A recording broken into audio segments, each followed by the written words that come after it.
안녕하십니까. OBS 뉴스 오늘입니다. 문재인 정부 들어 5번째 사면에서 박근혜 전 대통령이 포함되면서 4년 9개월 만에 수감 생활을 마치게 됐습니다. 또 형 집행을 마친 한명숙 전 국무총리를 복권하기로 했지만 이명박 전 대통령은 특별 사면에서 제외됐는데요. 이번 결정이 우리 사회에 미칠 영향과 대선 전국에 어떤 파장을 일으킬지 자세히 살펴봅니다.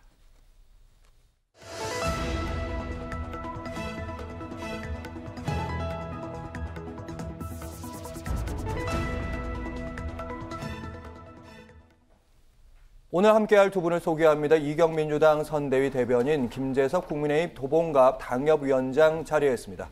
어서 오십시오. 네, 안녕하세요. 네, 안녕하세요. 문재인 정부의 5번째 사면 명단이 공개됐습니다. 박근혜 전 대통령이 포함돼서 그 의미가 지금 이목이 집중되고 있는데요. 오늘 아침에 박범계 법무장관의 설명을 먼저 듣고 이야기를 나눠보려 합니다. 영상으로 먼저 보시죠.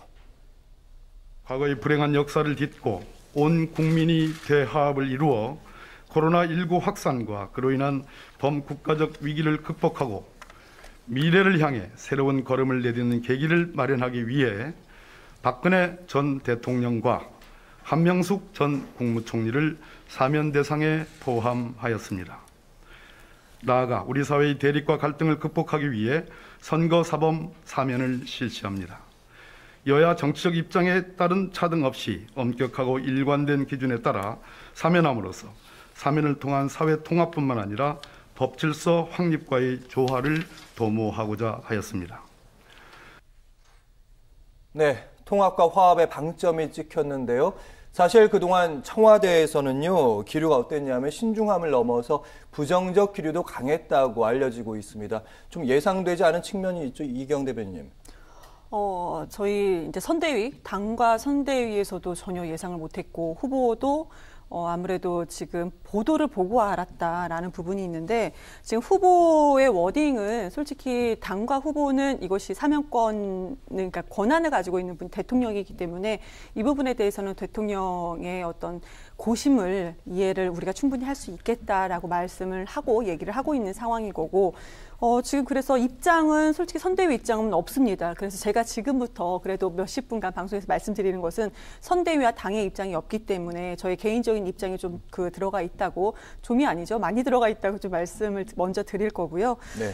그런데 지금 우선은 특별 사면이 많았어요. 지금 우선은 박근혜 전 대통령만 이렇게 얘기가 좀 나오고 있는데 우리가 지금 이번에 크리스마스를 맞이해서 특별 사면으로 해서 왜 소상공인이라든지 서민 생계형 범죄를 이제 하셨던 분들 3,093명이 같이 사면이 됐다. 그래서 어떤 분들은 지금 이 방송을 보시면서 박근혜 전 대통령이 이제 사면이 되면서 민주당을 지지하셨던 분들이 화를 내시는 분들도 계십니다. 촛불을 들었던 그런 시민들 중에서는 그렇게 많이 계실 텐데 반면에 3,094명의 어떤 우리 그 국민들의 가족들은 아마 좀 기뻐하시는 분들도 있을 것 같아서 이런 점도 좀 있다고 말씀을 드리고 싶습니다.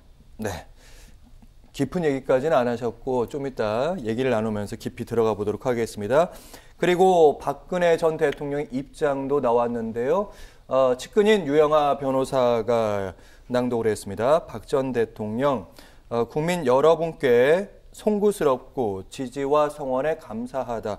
이런 얘기도 했었고요.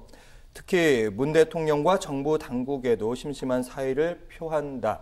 이렇게 말했다고 유영하 변호사가 대독을 했고요. 박 전 대통령의 사면에 대해서 여야 반응도 살펴보죠. 사실은 책임 있는 분들의 내용은 그렇게 길지 않습니다. 송영길 더불어민주당 대표, 사면은 대통령 고유의 헌법적인 권한이다. 이 결정을 존중한다, 찬성한다, 반대한다 이런 거 없고요. 그냥 결정 존중한다. 그리고 이양수 국민의힘 선대위 수석 대변인, 박근혜 전 대통령의 사면을 환영한다. 국민 대통합을 위해서 더욱 노력하겠다. 존중과 환영 온도차는 있습니다만은 사실 국민의힘 쪽에서도 긴 반응들은 많이 내놓지는 않더라고요. 친이계 빼고는요. 그렇죠. 근데 일단은 기본적으로 좀 깜짝 놀랐습니다. 올 초만 해도 이낙연 당시 이제 민주당 대표가 사면 이야기를 꺼냈을 때 청와대에서 굉장히 좀 부정적인 입장을 내비쳤고 거기에 대해서는 국민들께 공감대가 형성되어 있지 않다라는 이야기를 분명히 했었습니다. 동시에 또 무슨 얘기를 했었냐면은 아직 사과가 그 전직 대통령들이 국민들께 사과를 하지 않았다는 이유가 있었기 때문에 청와대에서는 굉장히 신중한 태도를 보여줬었음에도 불구하고 갑자기 사실 이제 민주당에서도 그 내용을 잘 몰랐다는 거 아니겠습니까? 국민의 입장에서도 굉장히 좀 그 의외다라는 생각이 좀 많이 들었습니다. 아까 말씀하신 대로 특별 사면은 많지는 않습니다. 아까 말씀하신 어떤 범죄에 대해서 일괄적으로 사면하는 것은 우리 일반 사면이라고 하고 특별 사면은 사람에 대해서 하는 것을 우리가 특별 사면이라고 하기 때문에 그 뭐 2,000명 대상은 사실 일반 사면이고 특별 사면은 따로 달아줘야 되고요. 사실 근데 이번 그 박근혜 전 대통령에 대한 특별 사면의 그 어떤 명분이라든지 이런 것들을 보면 저희 입장에서야 뭐 국민의힘 입장에서야 환영하는 것이지만 그 이제 내막을 들여다보면 사실 좀 논리적으로 납득이 안 되는 부분들이 좀 있습니다. 왜냐하면 문재인 대통령이 처음에 취임할 때 부패 범죄에 대해서는 사면하지 않겠다고 약속을 하셨었거든요. 근데 사실 이제 그 전에 정치 사범들 중에서도 정치자금 수수를 하신 분들이 사면을 받은 사례가 있습니다. 근데 당시에는 뭐라고 얘기했냐면 이 불법 정치자금 수수는 이게 부패 범죄로 해당되지 않기 때문에 사면한다라는 식으로 좀 논리적 우회가 있었는데 이번엔 제3자 뇌물이기 때문에 명백하게 그러니까 박근혜 대통령의 죄목 중에는 제3자 뇌물이 분명히 있었거든요. 그래서 네. 부패 범죄에 해당하는 내용이기 때문에 문재인 대통령이 본인 스스로 처음에 2017년에 부패 범죄에 대한 사면 금지를 말씀하신 것과 상당 부분 배치되는 내용이다. 저는 그렇게 보고 있습니다. 말씀을 듣고 있다 보니까 우선 국민의힘 쪽에서는 환영한다는 얘기가 훨씬 더 많았어요. 그런데 선대위에 우리 위원장님께서는 안 들어가 계시잖아요. 그래서 그런가 지금 오히려 그 목소리가 저는 지금 개인적으로는 찬성을 합니다. 아무리 여러 가지 여건과 상황이 있다 하더라도 저는 그 박근혜 전 대통령의 사면에 대해서는 저는 찬성하지는 않는 사람이거든요. 그럼에도 불구하고 지금 건강상으로는 상당히 안 좋다고 합니다. 이것이 우리가 그냥 언론에 전 대통령의 건강이 안 좋다 이 정도가 아니고 저도 개인적으로 여러 루트에서 좀 알아봤었는데 특히 이제 정서적, 정신적 건강이 상당히 안 좋다. 이것이 이제 상당히 심각한 상황이다. 이런 얘기를 합니다. 그러니까 현재 대통령 입장에서는 이런 부분을 고민은 안 할 수가 없던 부분은 분명히 있을 것 같습니다. 그렇기 때문에 민주당을 지지하시는 많은 분들께서 국민의힘보다 오히려 사면에 대해서 훨씬 더 부정적이었습니다. 그럼에도 불구하고 이 부분에 대해서는 어떻게 결단을 내려야 하는 부분이 있잖아요. 그래서 저는 이렇게 생각합니다.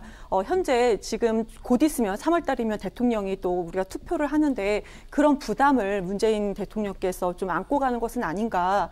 건강이 훨씬 더 악화될 것을 좀 우려를 해서 만약에 사면이 되지 않고 그런 상태에서 건강이 좀 더 많이 악화됐을 경우에 어떤 그런 그냥 그런 피해 같은 그런 부분을 좀 안고 갔다라고 생각이 듭니다. 근데 건강상의 이유를 말씀하시려면요. 사실 형 집행정지가 더 적합합니다. 형 집행정지는 대통령의 사면이랑 전혀 무관하게 법무부 장관이 판단을 해서 건강상의 이유가 있다고 그러면 형 집행 정지를 할 수가 있거든요.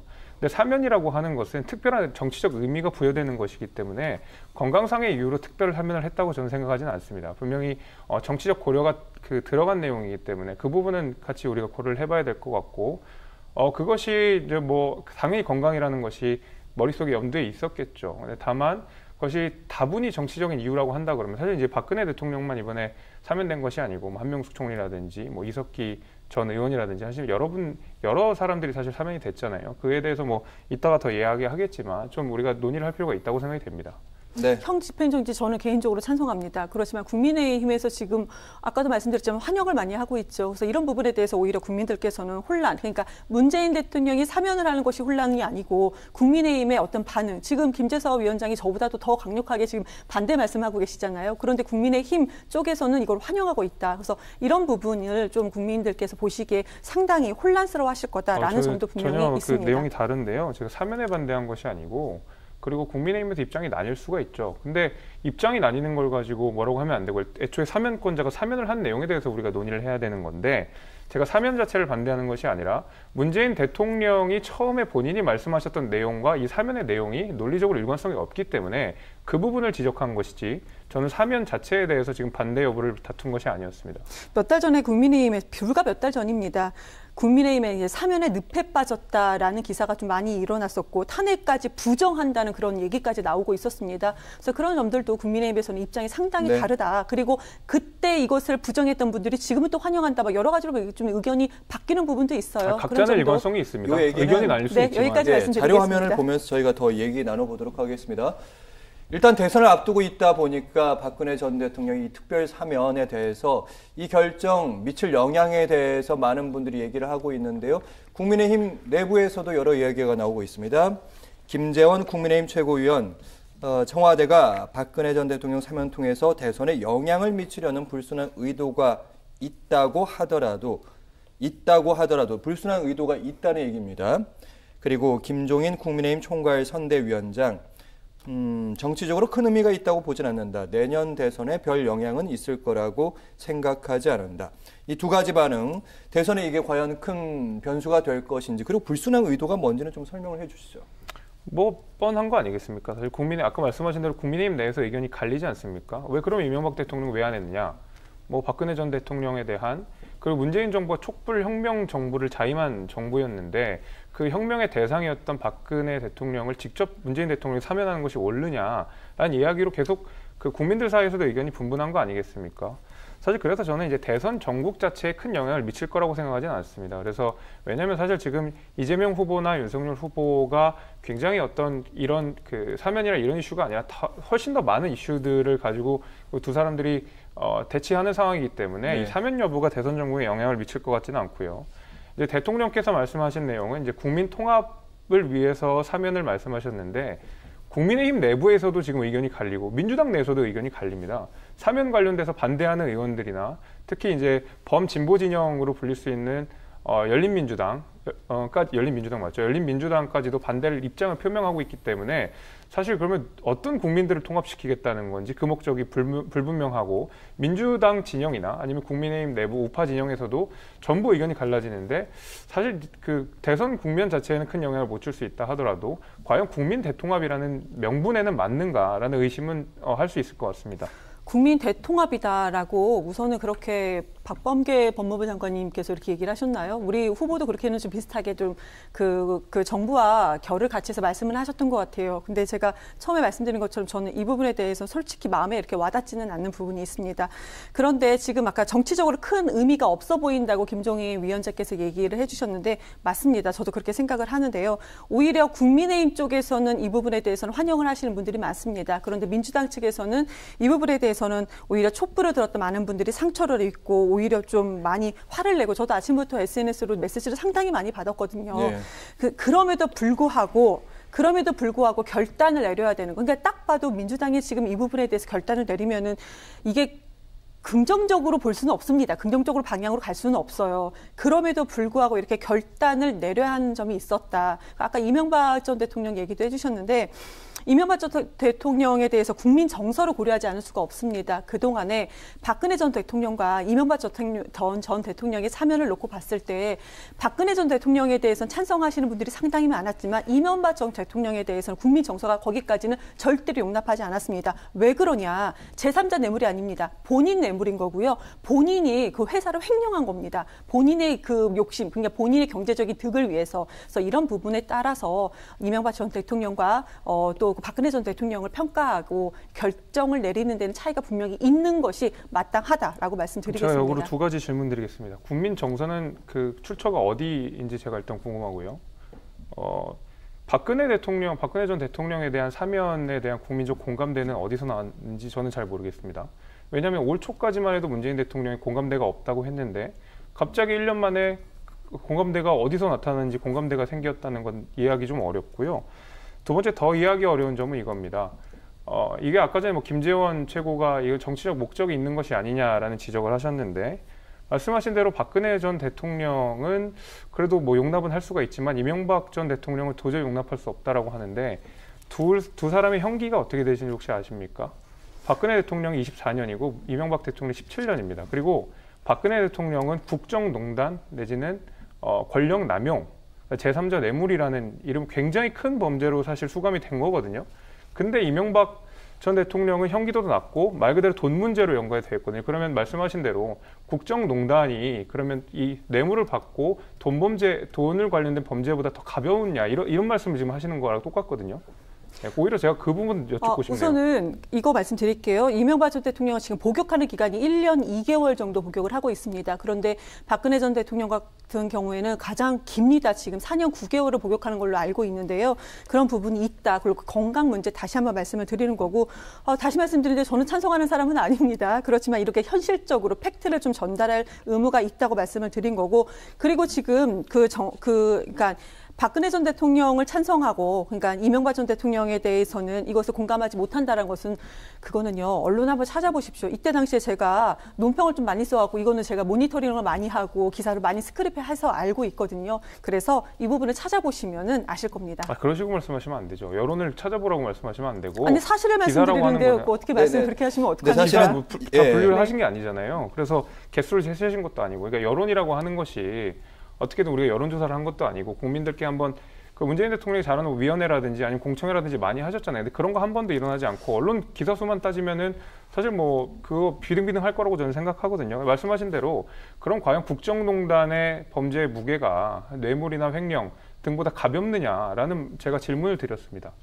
그럼 제가 이 질문을 따로 드릴게요. 저는 그러면은 박근혜 전 대통령이 지금 건강상으로 상당히 안 좋다고 합니다. 그러면 지금 그 상태에서 사면이 되지 않는 상태에서 만약에 돌아가시기라도 한다면, 이거 정말 죄송한 말씀이지만 그런다고 한다면 이 파장, 이 파급, 부정적인 그런 파급력은 오히려 민주당한테 훨씬 더 손해일 것이다. 이런 말씀도 좀 일단 제 질문에 드리겠습니다. 답을 안 하셨고요. 굳이 그 질문에 제가 드릴 필요는 없는 거고요. 저희가 다음 화면을 보면서 하나 더 그럼 제가 이 질문 한번 드려볼까요? 그럼 잠시만요. 만약에 돌아가시게 된다면은 그러면 민주당이 훨씬 더 손해이지 않을까요? 그런 말씀을 한번 드려보고 싶습니다. 그거에 무서운 대해서 말씀하시지 마시고요.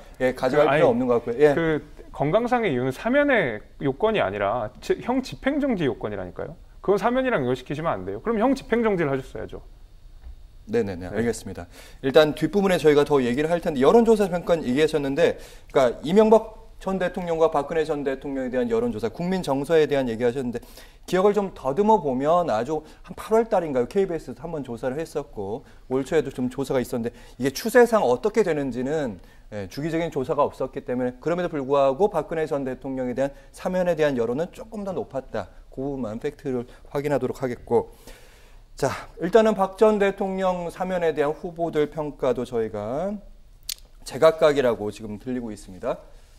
이재명 후보는요, 문재인 대통령의 고뇌를 이해한다. 그럼에도 불구하고 국정농단의 피해자인 국민에게 박 전 대통령이 진심 어린 사죄가 필요하다. 이렇게 얘기했고요. 윤석열 후보 같은 경우는 당연히 환영한다. 그런데 박근혜 전 대통령에 대한 형 집행정지, 저희가 계속해서 얘기하고 있는데, 검찰총장 당시에도 형 집행정지가 건의됐었고, 그리고 서울중앙지검장 당시에도 형 집행정지가 제기됐었는데, 그때마다 사실은 윤석열 후보가 최종 결정권자로서 불허를 내린 측면이 있습니다. 그 부분에 대한 얘기가 나오고 있습니다. 일단 두 분께 공통 질문을, 좀 아픈 질문이 될 수도 있습니다. 민주당 핵심 지지층에서는 뭐 건강상에 어떤 고려해야 될 만한 그런 특별한 요소가 분명히 있었음에도 불구하고 이러려고 우리가 촛불을 들었나, 이런 불만이 충분히 있을 수 있고요. 그리고 국민의 입장에서는 어쨌든 문재인 대통령은 결자 해지가 된 측면이 있는데, 윤석열 후보는 그동안 뭐 했느냐, 오히려 기소만 하지 않았느냐, 이런 불만이 충분히 있을 수 있거든요. 이경 대변인님 먼저. 같은 말입니다. 지금 앞에서 형 집행정지 얘기를 했지만 그에 대한 책임은 그때 당시에 윤석열 현재 국민의힘 후보한테도 좀 많이 물어봐야 될 것 같아요. 그러니까 저는 그러니까 여기 앉아서 우리가 이게 얘기하는 것 자체가 오히려 당의 입장과 다른, 그러니까 정부에서 결정난 것과 다른 사람들이 지금 여기 앉아서 얘기를 하고 있으니까 자꾸 분명히 어긋나는 부분이 있습니다. 그렇기 때문에 지금 형 집행정지가 저는 옳다고 판단합니다. 그렇지만 이 부분에 대해서 윤석열 후보한테 조금 가서 물어보시는 게 오히려 맞을 것 같습니다. 그런데 이것을 우리가 지금 이렇게 어찌됐든 간에 방송에서 우리가 말을 뭐 주제로 있으니까요, 말을 하는 것은 맞으나 이런 부분에 대해서 좀 국민들도 어떻게 바라보실까, 그런 부분, 그런 부담감을 안고 문재인 대통령께서 왜 이것을 결정하셨는가, 이런 부분은 저희는 고려하지 않을 수가 없습니다. 그러니까 저도 그걸 왜 하셨는지 그걸 모르겠어서 여쭤본 겁니다. 그리고 이제 말씀하신 대로 이제 국민 통합을 말씀하셨으니까, 근데 지금 저희도 벌써 입장이 나뉘고 싸우고 있잖아요. 당연히 국민들도 만약에 여기에 대해서 이견이 엇갈리는 상황이고, 그리고 그 문재인 대통령의 뜻도 지금 민주당 내에서도 헤아리지 못하고, 국민들도 왜 그러는지 지금 다들 의견이 갈리는 상황이기 때문에 사실 시점에 있어서 물론 이제 사면이라고 하는 것이 대통령의 권한이고 또 적절한 시점에 사면들이 이루어지면 좋겠습니다만은 아까 말씀드린 대로 어떤 대통령이 말한 이 대통령의 말씀의 일관성이라든지 아니면은 사면 대상에 대한 어떤 형평성 논란들은 분명히 피해갈 수 없을 것 같고 그 부분들은 당연히 민주당 내에서도 말씀이 있으셔야 될 것 같고 국민의힘 입장에서도 뭔가 분명한 의사표명이 있어야 될 거라고 생각합니다. 네. 그리고 이제 주제를 좀 저희가 넘어가 보도록 하겠습니다. 오늘 사면으로 오늘 아침에 자유의 몸을 만끽한 인사가 있는데요. 주목되는 인사. 가석방으로 출소한 이석기 전 통합진보당 의원. 이 전 의원이 가석방에 야권에서 반응들이 좀 거세게 나오고 있는데요. 일단 안철수 국민의당 후보의 입장부터 조금 들어보면 이렇게 나오고 있습니다. 가석방에는 본인의 뉘우침이라는 요건이 분명히 있는데 이석기 전 의원은 그렇지 않다. 이게 혹시 박근혜 전 대통령 사면으로 물타기, 본래 목적은 이석기 전 의원의 가석방이 아니었느냐 이렇게 읽혀지는 대목이 있고요. 그리고 국민의힘 쪽에서는 문재인 정부가 촛불 청구소에 발목이 잡힌 정권이라 그것을 인정한 것에 불과하다. 사실 이석기 전 의원의 가석방 같은 경우 형계 85%를 채운 마당인데 사실 대통령의 결단으로 가석방이 된 것만은 아닌 거잖아요. 그렇죠. 기술적인 문제가 있는 거죠. 이렇게 격하게 반응할 필요가 있는가 이런 생각도 좀 드는데요. 사실 이제 이석기 전 의원 같은 경우에는 사실 어떤 정치적 영향력이라고 하는 것이 뭐 예전 같지 않고 그러니까 이렇게 뭐 정치권에서 아주 예민하게 반응할 것까지는 아니라는 생각이 드는데 다만 이제 이석기라는 사람이 어떤 사람인가를 우리가 과거의 내용을 들여다보면 사실 노무현 정부 때도 이석기 전 의원이 그 사면을 받은 적이 있거든요. 그러니까 이게 확정 판결을 받고 나서 얼마 안 있다가 바로 사면을 받았습니다. 그 2년 뒤에 복권까지 받고 그 이후에 이제 국회의원이 그 덕분에 국회의원이 될 수가 있었거든요. 근데 국회의원 임기 중에 사실 내란선동이라는 그 첫 번째 판례였습니다. 그 사람이. 네. 그러니까 굉장히 저도 이제 법학 전공을 하다 보니까 내란선동에 관련돼서는 첫 번째 사례가 됐었는데 굉장히 큰 범죄로서 처벌을 받게 되고 그러니까 이 재범인 것이죠. 똑같은 내용으로 이제 거의 비슷한 내용으로 재범을 하게 된 것인데 그래서 그런 걸 생각해 보면 사실 가석방이라고 하는 일반 그 범죄자 같은 경우에는 이런 경우에는 가석방이 이루어질 수가 없거든요. 근데 그런 면에 있어서 저는 이제 시기의 문제가 아니라 이석기라는 사람을 왜 굳이 가석방을 했느냐에 대한 의문이 훨씬 더 큽니다. 그래서 뭐 말씀하신 대로 이게 뭐 물타기 저는 여기까지는 생각하지 않습니다. 그렇게까지 가지 않을 거라고 생각을 하고 다만 이석기라는 사람을 왜 가석방했는지 심지어 가석방의 요건으로서 전자발찌까지 요건을 걸었었는데 그거 이석기 전 의원이 반대했다는 거 아니겠습니까? 네. 그럼 사실 가석방해줄 이유가 전혀 없었거든요. 그냥 형기의 3분의 1은 채웠었지만은 근데 그거 자체로만 가석방되는 것이 아니기 때문에 당연히 정치적 쟁점화가 되는 여지를 남겨놓게 되는 것이죠. 그런 부분에 있어서는 좀 비판하고 싶습니다. 네, 보수 야권에서는 이제 문재인 정부가 출범을 할 때 특히 진보 쪽에서 많은 도움을 받았고 진보 중에서 가장 왼쪽 끝에 있는 곳에서 도움을 받았기 때문에 그거에 대한 뭐 빚갚음 아니었겠느냐 이런 문제 좀 제기하더라고요. 굳이 거기까지는 생각을 하지 않는 것 같아요, 당내에서는. 그런데 좀 언론과 국민의힘에서 좀 다양한 생각을 더 많이 하시는 것 같고 물타기는 솔직히 생각지도 못했는데 그런 말씀까지 주셔서 좀 당황스럽고요. 우선은 2013년도, 2012년도로 좀 가야 될 것 같아요. 그때 많은 분들께서 기억을 하실 겁니다. 국가정보원 댓글 조작, 대선 개입 의혹이 있었습니다. 그것이 갑자기 어느 날 딱 그냥 잠잠해져요. 왜요? 이석기 전 의원이 지금 그때 당시에 그냥 종북몰이로 해서 9년을 받고 8년을 지금 살았습니다. 이런 부분이 있다. 그런데 이런 부분에 대해서는 지금 보면은 저도 이때를 저는 이제 기억이 그렇게까지 선명한 건 아니었습니다. 저는 그때 이제 다른 것을 취재를 많이 했던 그 정치부 기자가 아니었었기 때문에. 그런데 이런 부분에 대해서는 언론도 그렇고 많은 분들이 이 부분에 대해서는 좀 충분하다 이런 얘기를 하고는 있습니다. 그렇기 때문에 이거에 대해서는 다시 한번 저는 이거를 좀 다시 한번 봐야 된다라는 생각은 개인적으로 갖고 있습니다. 왜 그러냐? 지금 어찌됐든 간에 가석방을 되긴 됐습니다. 그렇지만 많은 정치권에서 국민의힘만 빼고요. 많은 다양한 정치권에서 다른 야당에서도 이런 부분에 대해서는 찬성을 많이 하고 있거든요. 그래서 이런 부분 가석방을요? 네, 그러고 있습니다. 또 이 부분에서 제가 언론을 찾아봤는데 이 부분에 대해서도 아니라고 말씀 주시려고 하나요? 김재수 위원장은 약간 정치적으로 크게 도움이 되지 않는다. 민주당이나 문재인 정부. 그리고 정치적으로는 사면이라든지 가석방 자체가 지금은 예. 이거는 정치적으로 다 우리 민주당에 지금 현재 큰 도움이 되느냐 저는 그렇게 생각하지 않는다고 말씀을 드렸습니다. 박근혜 전 대통령도 마찬가지고 그리고 이석기 전 의원도 마찬가지입니다. 왜 그러냐? 이거는 결정이 나는 순간에 논란이 있고 생각이 나눠집니다. 민주당 내에서도 나눠집니다. 그렇기 때문에 이런 부분에 대해서는 그럼에도 불구하고 제가 또 말씀드리는데요. 대통령께서는 많은 고민 끝에 뭔가 결정을 내릴 수밖에 없는 상황이 있었다라고 생각이 듭니다. 그러면 그 고민 끝에 분란이 있을 것 같으면 거기에 대한 해명이 있는 것이 맞죠. 아까 말씀드린 대로 박근혜 대통령 되고 이명박 대통령 안 되는 이유에 대해서 민주당 내에서도 설명하지 못하고 국민들도 여기에 대해서 왜? 라는 물음표를 갖게 되면 그 정치인의 책임이고 대통령의 책임인 것이죠. 그리고 저는 동의하기 어려운 것이요. 이석기 전 의원이 종북몰이 때문에 지금 형을 살았다고 생각하시는 거예요? 네, 저는 그렇게 생각합니다. 아니라고 생각하시는 거예요? 저는 그게 전혀 더 아니라고. 웃깁니다. 그거 무슨 말씀을 하시는 거예요? 헌법재판소 판례 안 입장이 바뀌기 읽어보셨나요? 때문에 그렇습니다. 그걸 안 읽어보신 것 같은데. 그 부분에 대해서는 많은 분들의 입장이 나눠져 있습니다. 그리고 종북몰이뿐만 아니라 횡령이랑 사기까지 같이 있습니다. 그 무슨 말씀을 하시는 거예요? 그거는 전혀 9년에서 8년을 살았습니다. 그러니까요. 네. 제가 아까 말씀드렸잖아요. 복권 사면이 이미 있었고 똑같은 비슷한 범죄로 재범입니다. 그리고 굉장히 큰 사건이었고 초유의 사건이었는데 그게 단순히 종북몰이 때문에 지금 형을 살고 있다고 하는 종북몰이가 것은 가장 전혀 컸었죠. 헌법재판소 판례를 읽어보지 종북몰이가 가장 않고 말씀하신 컸고요. 거죠. 그건 읽어봤습니다. 그러니까 같은 것을 읽고 나서도 이렇게 입장이 다르고 이 부분에 대해서 평가하는 국민들의 입장도 다르다라고 말씀을 드리겠습니다. 요 얘기는 이제 법치주의 전면으로 더 깊이 들어가시는 거기 때문에 통합진보당 해산 어렵습니다. 문제까지 가야 되기 때문에 저희가 국민의힘이 지금 얘기하시죠. 하는 것을 저는 납득하기가 어렵습니다. 알겠습니다. 잘 들었습니다. 납득하라고 드린 적 없습니다. 네, 저희도 그런 적 없습니다. 어쨌든 오늘 두 분이 나오셔서 많은 생각거리를 던져주셨다는 점은 변함이 없는 것 같습니다. 두 분의 젊은 정치인과 함께했습니다. 말씀 잘 들었습니다. 고맙습니다. 네, 감사합니다.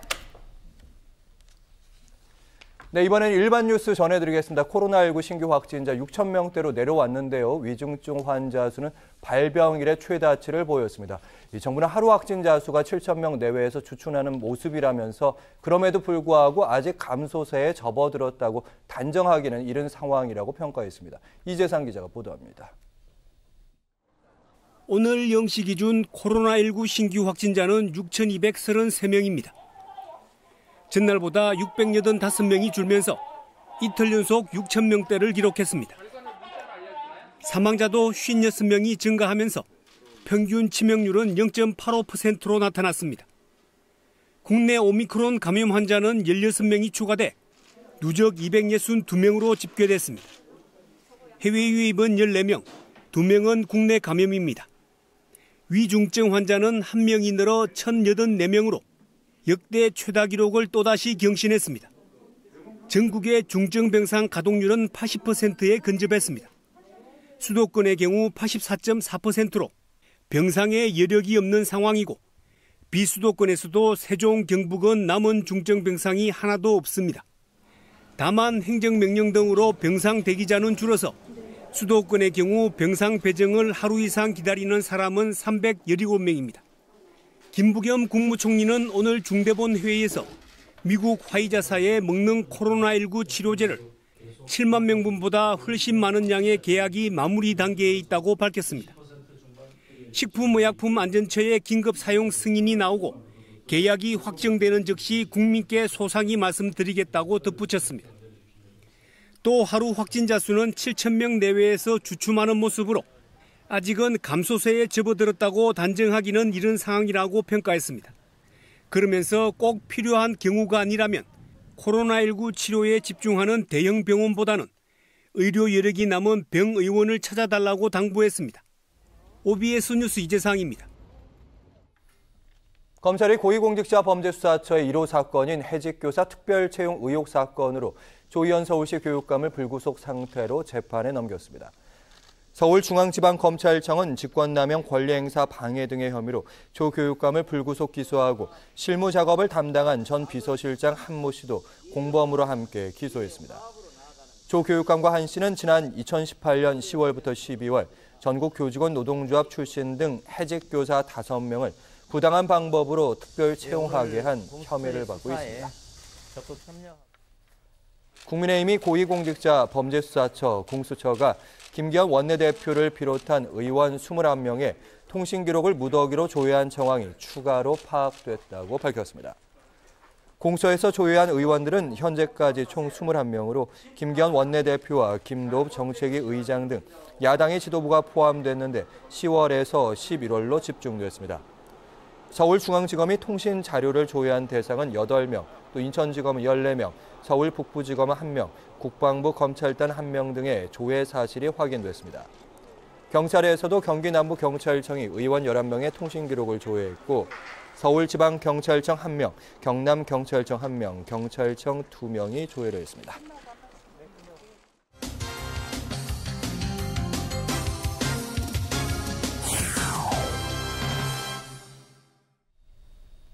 송도국제도시와 바다가 맞닿은 솔창공원에 복합문화공간이 있다고 하는데요. 아름다운 전경 그 이상의 즐거움이 있다고 해서 화제가 되고 있습니다. 케이슨24 허승양 대표와 함께 자세한 이야기 나눠보겠습니다. 어서 오십시오. 네, 안녕하십니까. 네, 먼저 케이슨24에 대한 소개가 필요하겠는데요. 케이슨24, 케이슨24인지 이 이름의 뜻도 좀 궁금하고 24시간 운영한다 뭐 이런 뜻입니까? 아, 그건 아닙니다. 아닙니까? 네네. 예. 케이슨24를 말하려고 하면은 인천대교를 이야기를 해야 되거든요. 인천대교의 교량은 그 케이슨 공법으로 만들어졌거든요. 그러니까 영종대교나 서해대교에 비해서 시간과 비용을 좀 줄인 공법인데 이게 케이슨 공법입니다. 그러니까 집단 지성들이 모여서 지혜로운 방식을 택한 공법이고 거기서 이 케이슨 그 인천대교를 만든 그 구조물을 거기서 만들었거든요. 예. 그 작업장이 지금 현재 한 4,000평 정도가 존치되어 있고 그리고 그쪽 일대가 24호 공원입니다. 그래서 지혜로운 생각들 그런 것들이 24 그 연속 이어지는 바램을 갖고 출발하는 게 케이슨 24입니다. 네, 집단지성을 상징하는 그 케이슨. 그리고 케이슨 이게 철근 콘크리트 뭐 상자 이런 얘기더라고요. 2017년에 문을 열었습니다. 어느덧 5년 차에 접어들었는데 뭐 입소문을 타면서 연간 찾는 사람이 100만 명에 이른다 이런 얘기가 있는데 정말입니까? 네, 맞습니다. 그 인천의 바다, 인천의 진정한 바다의 가치를 찾아준 결과 수도권과 뭐 지방에서 많은 분들이 찾는 명소가 되었습니다. 그러니까 지금까지 인천의 바다는 뭐 개항의 역사이기도 했지만은 수탈의 통로, 또 대기업 자본의 창고, 국가기관의 항구, 또 군사시설을 철조망으로 막혀있던 곳들이거든요. 근데 거기서 바라보는 석양과 바다, 이런 바람들의 가치를 알아주는 분들이 모이기 시작했거든요. 아, 이렇게 멋진 곳이 있었구나. 거기에 문화 컨텐츠가 들어오고 해서 사람들이 모여들고 있다고 생각합니다. 네네. 네. 무엇보다 뭐 역사적인 공간이기도 하고 말씀 들어보니까 사실은 관련 자료를 좀 찾아봤더니 해가 질 때 그 낙조의 모습이 참 아름답다. 그런 갤러리다. 이런 생각도 했는데 제가 갤러리라고 자꾸 표현하고 있습니다. 케이슨24 뭐 갤러리도 있고 안에 다양한 문화 복합 공간들이 있던데 갤러리 이름이 스페이스 N입니다. 뭐 해마다 15차례 이상 전시도 하고 있고요. 그리고 기억에 남는 전시도 좀 얘기해 주시죠, 일단. 네, 저희가 해마다 한 15번 이상의 전시를 꾸준히 이루고 있는데 특징적인 게 다 초대전이라는 거거든요. 공간이 필요한 분들한테 초대를 해서 기초적인 비용이 들어가지 않게끔 해주는 구조를 만든 것도 참 의미가 있고 또 아침을 여는 사람들이라고 해서 인천의 문화를 사랑하는 사람들이 갖고 있는 소장전 3회째 진행하고 있었고 또 인천조각가협회 72명의 작가들이 모여서 합동 전시한 것도 의미가 있고 또 계속 뭐 지역 신진 작가, 청년 작가들이 꾸준히 함께하는 그런 공간으로 했던 것이 가장 인상적이고 앞으로 이런 계획들이 지속된다는 것들이 감사하고 기쁘기도 합니다. 네. 네. 예. 사실 원고에는 없는 질문인데 초대전이라고 말씀하셨으니까 모든 비용을 그러니까 이 케이슨24에서 특히 설치 이런 비용들을 지원한다는 거잖아요. 수익은 어디서 납니까? 그러니까 저희 같은 경우는 그 복합 문화 공간이거든요. 송도 아트 컬처 플랫폼을 지향하는데 저는 어떤 공간을 완성하는데 필요한 양쪽 날개가 있어야 되는데 오른쪽은 문화와 예술의 날개, 그 다음에 반대쪽 날개는 먹고 마시는 그럴 수 있는 공간, 맛집이 아닌 감동으로 시작한 그런 공간 구성을 통해서 기꺼이 그 공간을 즐기다가 목이 마르고 배가 고픈데 그것도 맛있는 구조, 그런 것을 통해서 그런 비용들이 자연스럽게 문화예술 쪽으로 흘러가는 구조를 만들었습니다. 네. 네. 일단 갤러리에 가고 싶다는 생각도 많은 분들이 순간적으로 하셨을 것 같은데 사실은 조예가 제가 깊지 않다 보니까 미술 쪽에 선뜻 발길이 떨어지지 않은 부분이 있는데 이 스페이스 N, 그러니까 케이슨 24라고 통칭하게 했습니다. 케이슨 24가 아주 친절한 갤러리로 유명하더라고요. 네네네.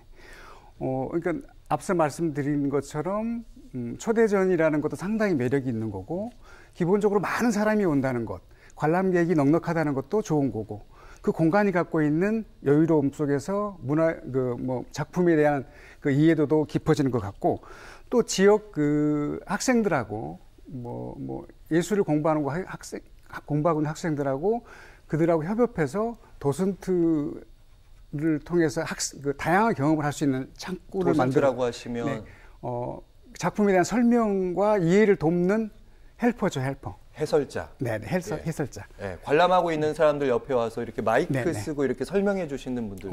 마이크는 아니지만은 설명해 주는 그분들이 지역의 학생들, 아하. 신진 작가들, 학생들로 구성되어 있는 것도 좋은 좋은 예인 것 같습니다. 네, 그리고 또 말씀하시죠. 예. 그다음에 그 문화예술 관련한 책들이 한 4,000권 정도가 있거든요. 그런 것들을 보면서 또 학습하고 또 어떤 소양도 키울 수 있는 그런 공간을 만들었던 것, 이게 친절한 갤러리에 부합되는 거라고 생각합니다. 네. 사실은 스페이스엔, 그러니까 케이슨 24 내부에 있는 스페이스엔 그 갤러리 같은 경우는 유명 작가 전시도 많이 하고는 있지만 지역 작가를 위한 무대도 좀 있고요. 지금 말씀해 주신 부분도 있었는데 학생들도 함께 와서, 그러니까 미래 미술가죠. 예, 그런 사람들도 와서 함께 그 꿈을 키워가는 그런 공간 역할도 하고 있는 거잖아요. 네, 그렇습니다. 예. 이제 그러니까 연간 100만 명 이상이 온다는 의미는 가족 구성원, 또 그 아이들, 또 다양한 층들이 와서 학습적 기능도 있고, 그러면서 그 미술품과 자연 풍광을 보면서 예술가로서의 그런 공부를 하고 그 꿈을 키울 수 있는 그런 최적의 조건인 것 같다는 생각을 다시 한번 해봅니다. 네. 추가 질문 하나 더 드리자면, 우리가 흔히 저도 잘은 모르지만 유명 작가들 하면 어떤 분들이 이곳을 거쳐갔습니까? 지금 그 우병출 작가라는 분이 있는데 아주 요즘 핫한 작가거든요. 하루 15시간 이상씩 작품만 하시는 분이 있고, 그분 반응이 무척 좋았습니다. 거의 솔드아웃 될 정도의 반응이 있었고, 지금 하고 있는 붉은 산수와 이세연 작가, 그다음에 최영욱 작가, 이런 분들은 이거 좀 통하는 작가라고 평가를 하고 있거든요. 그런 분들. 네네.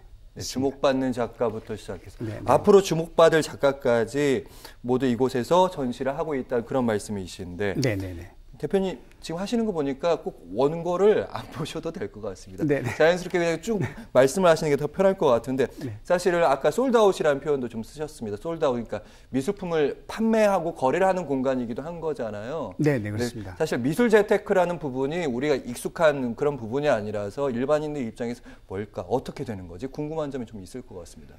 네, 미술 시장을 만들어주는 것은 궁극적으로 컬렉터 소비자가 회화 소비자가 기꺼이 작가의 작품을 구입해주고 그 비용이 또 작품 활동에 연결되는 그런 선순환 구조를 만들어주는 게 중요한 거지 않습니까? 근데 사실 인천에서는 그런 부분이 좀 약했거든요. 그래서 저는 좀 실제 통하는 작가, 서울에서 통하는 작가 3분 이상을 모셔서 그런 작품을 전시함으로 해서 기꺼이 수도권과 지방에 있는 컬렉터들이 인천을 올 수 있는 구조를 만드는 것이 중요하고, 그러므로 해서 지역 작가들한테도 그들을 만날 수 있는 기회를 제공해 주는 것, 그런 것이 참 중요하다고 생각을 합니다. 그런 차원에서 이번에 아시아 아트쇼가 그런 창구 역할을 했다고 생각을 하고, 내년도 많이 기대가 되는 상황입니다. 네. 궁금한 점이 요즘에 통한다는 그 미술이 있잖아요. 미술 트렌드 잘 모르는 분들께 어디 가서 이 정도 얘기하면 미술 좀 안다, 이런 느낌 줄 수 있다. 어떤 작품들이 요즘 통합니까? 네, 요즘은 그 MZ세대라고 해서 조금 그 집에 걸어놓기 좋은 거, 집에 걸었을 때 좋은 에너지를 주는 거, 또 보기 좋은 거, 그런 것들이 많이 통하는 것 같습니다. 그래서 아침, 점심, 저녁으로 주는 그 치유와 감동, 회복이 있거든요. 그림이라는 게. 그런 것들을 줄 수 있는 것. 그런 작품들이 많이 좀 통하는 것 같고, 또 원로 작가들의 추상, 그러니까 스토리와 이력이 탄탄한 작가들. 그런 작가들이 많이 선호되는 것 같습니다. 네. 네, 최근에 언론과 인터뷰에서 이런 얘기도 좀 하셨더라고요. 인천의 미술시장이 이제 바닥을 쳤다. 이 얘기가 어떤 얘기입니까? 인천의 미술시장이라는 단어가 사실 요즘 생긴 것 같습니다. 그런 말이 좀 없었던 것 같아요. 근데 여러 가지 기운이 따뜻하다는 걸 느낄 수가 있거든요. 특히 시립미술관에 대한 문제도 이제 해결이 된 것 같고, 또 원도심과 구도심 다양한 곳에서 그 갤러리들이 생겨나고 있거든요. 그런 것들도 좋은 징조이고, 또 아시아 아트쇼, 그 다음에 이어서 미협에서 했던 아트 페스타, 예. 이런 일련의 그런 과정들과 에너지들이 충분히 우리 인천에서도 이런 것들이 통할 수 있는 조건이 됐다라는 것들을 저는 느끼고 있고, 또 주변 분들하고 그런 얘기를 하면은 다 공감하고 있습니다. 네. 네, 저희가 시간이 없어서 빨리 얘기를 해야 될 것 같은데 올해 마지막 전시회, 그러니까 며칠 남지 않았습니다. 붉은 산수화가 가득하다면서요. 네네네. 이번 전시회를 하기 위해서 제가 그 고민을 많이 했습니다. 그래서 대형 작품, 보기 힘든 작품, 500호 정도 되는 작품이 2점이 들어왔거든요. 그래서 5톤 트럭이 움직이기도 했고, 그러니까 한국의 조지 크룬이라고 하시거든요. 이세연 작가를. 그 군대 생활을 할 때 야간 투시경에 비치는 붉은 그 색감이 있거든요. 그게 예. 동양화. 그 다음에 서양화의 온금과 기법이 매치되어 있어서 그 최전방에서 바라보는 그 휴전선의 모습은 예. 좋은데 긴장감이 있지 않습니까? 그렇죠. 그리고 이중적인 모습들을 잘 담아낸 작품인데 꼭 오셨으면 좋겠습니다. 네, 네, 이세연 작가 얘기하셨고, 네. 사실 스페이스엔 음악도 케이스 24에 가득하다면서요. 네네. 미술뿐만 아니라. 그렇습니다. 그 저희 케이스 24는 실내 공연장 하나와 외부에 공연할 수 있는 컨디션 공간들이 한 4개가 더 있거든요. 공연장도. 매주 했습니다. 코로나 이전에는 매주 했고, 그곳 케이스에 오면은 항상 음악과 또 용기를 내서 노래를 불러볼 수 있는 공간들을 만들므로 해서 그곳 인천의 진정한 그 서해안의 가치, 석양의 가치를 같이 느낄 수 있는 그런 공간을 많이 했거든요. 예. 특별히 초기에는 송도에 있는 8개 대학을 연합해서 이그닛이라는 음악 동아리 연합체를 만들어서 거기서 늘 음악할 수 있도록 했고, 또 예. 저희가 그 페스티벌을 한 4개 정도를 했습니다. 네, 레트로 페스티벌 등 이런 걸 해서 지역과 또 인천을 알리는 일에 해왔는데 요즘 많이 좀 아쉽습니다. 코로나19 때문에. 네, 그렇습니다. 상황이 더 나아져서 낙조를 보면서 음악을 들을 날 하루빨리 오길 바라겠습니다. 네. 허승양 케이슨 24 대표와 함께했습니다. 말씀 잘 들었습니다. 고맙습니다. 네, 감사합니다.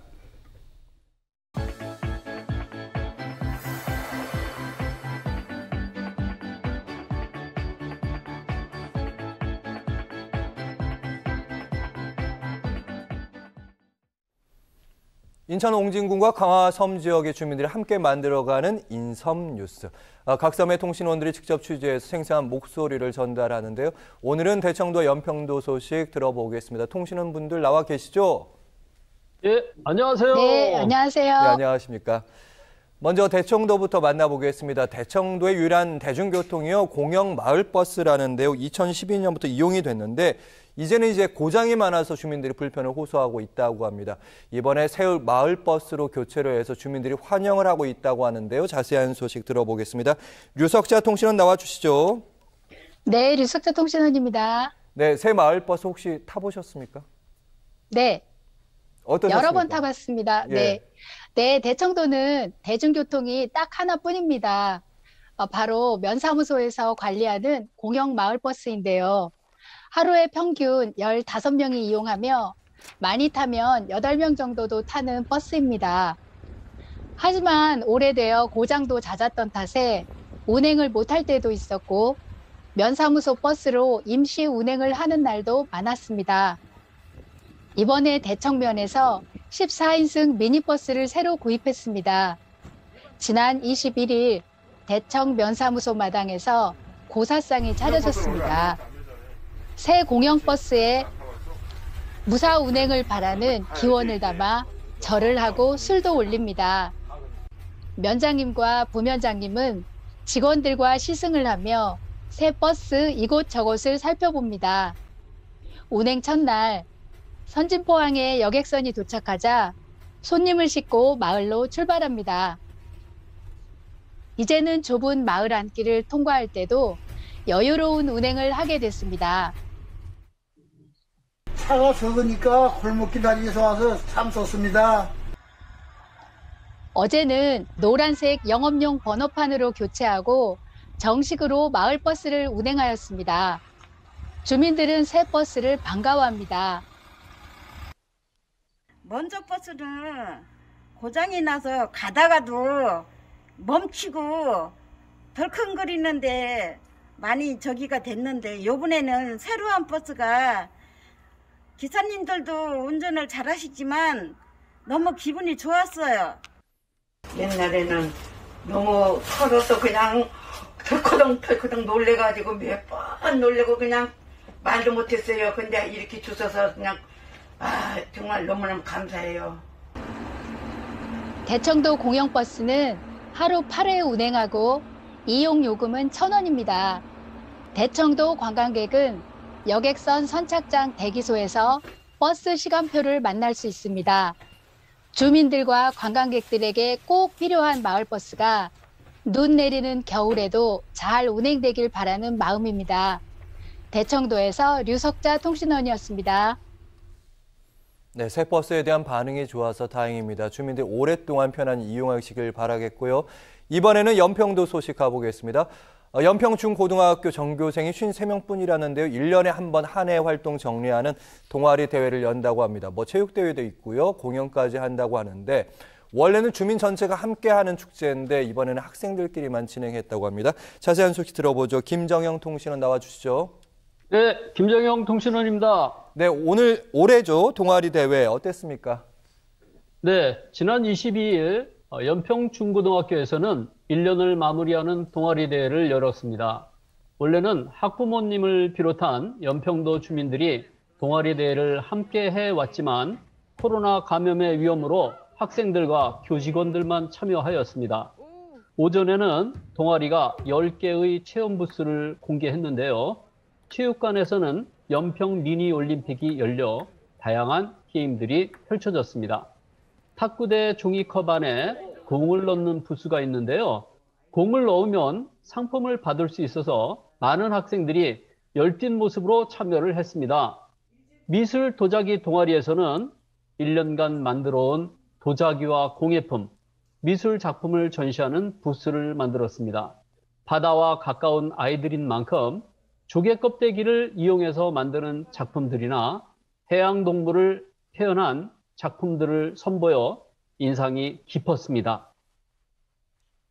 학생들이 코로나 시국에 다양한 활동을 못한 것 같아서 조금 안타까웠는데 실제 교육 활동 속에서는 다양하게 체험을 한 것 같아서 마음이 많이 흡족합니다.